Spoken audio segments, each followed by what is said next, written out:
हमारे बीच उपस्थित जिला पंचायत सदस्य प्रतिनिधि श्रीमान चंद्रशेखर जोशी जी और प्यारे बच्चों, जैसा कि आज सर ने बताया, अभी आज हम संविधान दिवस के रूप में मना रहे हैं। आज का दिन हमारे लोकतंत्र के इतिहास का बहुत ही महत्वपूर्ण दिन है, क्योंकि आज ही के दिन 26 नवंबर 1949 को हमारे देश का संविधान बनकर पूर्ण हुआ था।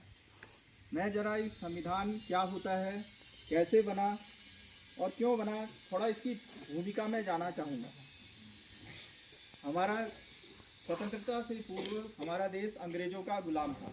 इस शासन व्यवस्था चलती थी और उन्हीं के कानून में एक चिंता थी कि भारत को तो हम स्वतंत्र करा लेंगे, लेकिन अलग स्वतंत्र भारत के संचालन के लिए हमें संविधान की आवश्यकता होती है।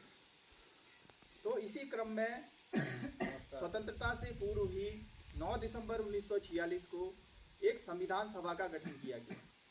इस संविधान सभा का गठन कैबिनेट मिशन योजना के तहत हुआ था और इस संविधान सभा का मुख्य कार्य भारत के लिए एक अलग संविधान बनाना था। इस संविधान सभा ने विभिन्न देशों के संविधानों का अध्ययन किया।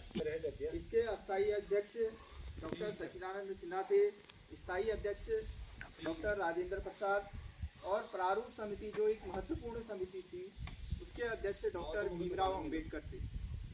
इस संविधान सभा ने विभिन्न देशों के संविधानों का अध्ययन किया और लगभग 2 वर्ष 11 माह 18 दिन बाद 26 नवंबर 1949 को हमारे देश का संविधान बनके पूर्ण हुआ था।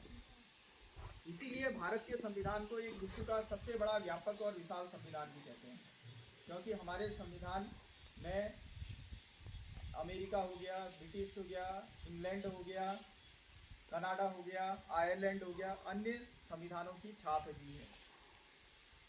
तो हमारा संविधान एक जीवंत दस्तावेज है। यह हमारे संविधान का परिणाम है।